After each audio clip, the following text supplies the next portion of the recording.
Hi folks, and welcome to another 5-Minute Friday here on Meaningful Money. May I say how attractive you're looking today? What's that? Me too? You're so kind, thank you.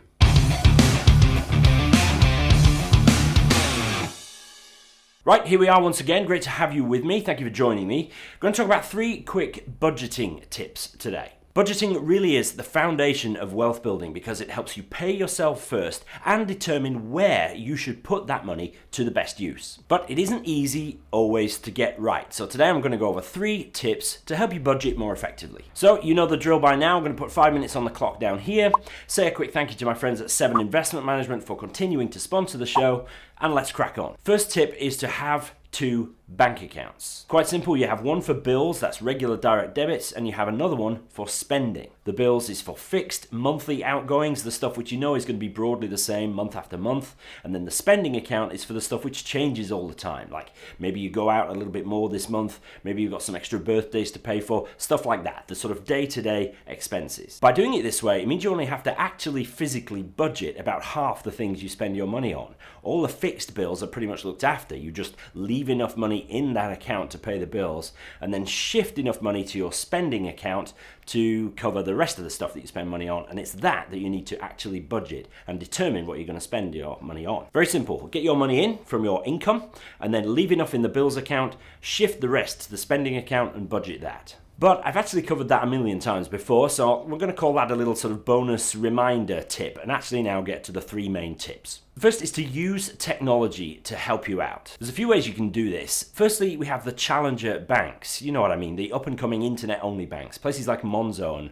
Starling and Revolut. So when you're spending through these apps, they will automatically categorize your spending for you. So you can see how much you're spending on eating out and putting petrol in the car and stuff like that. Now that isn't budgeting as such. Budgeting is looking forward, not looking at what you have spent your money on.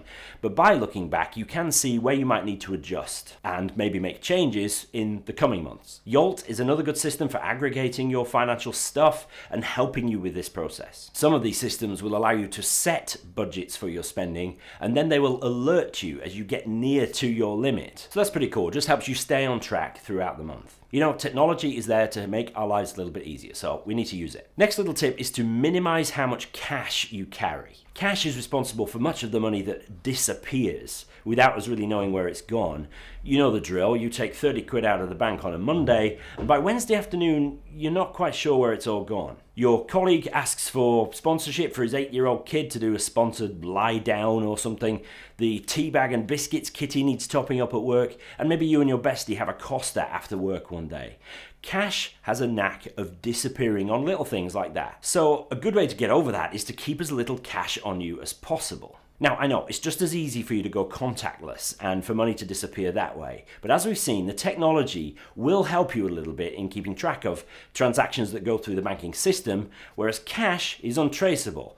That's why criminals carry it around in black briefcases, which are handcuffed to their wrists and stuff. You can't trace it. Using card payments instead means the money is more traceable and you can keep an eye on it. Third little tip is to set what I call a spend break limit. So determine in your mind a transaction limit that if you are thinking to go over that, you have a break period before you do. So let's say that's 25 quid. If something occurs to you that you think, I'd really quite like that thing, which is more than £25, you take a day and a night to think about that transaction before you press the button. Very often, the immediate, in-the-moment urge to buy that thing will pass over that period, and if you don't need it, you've saved the money. It eliminates impulse buys, but it's also a really good discipline to get into for all kinds of decisions throughout life.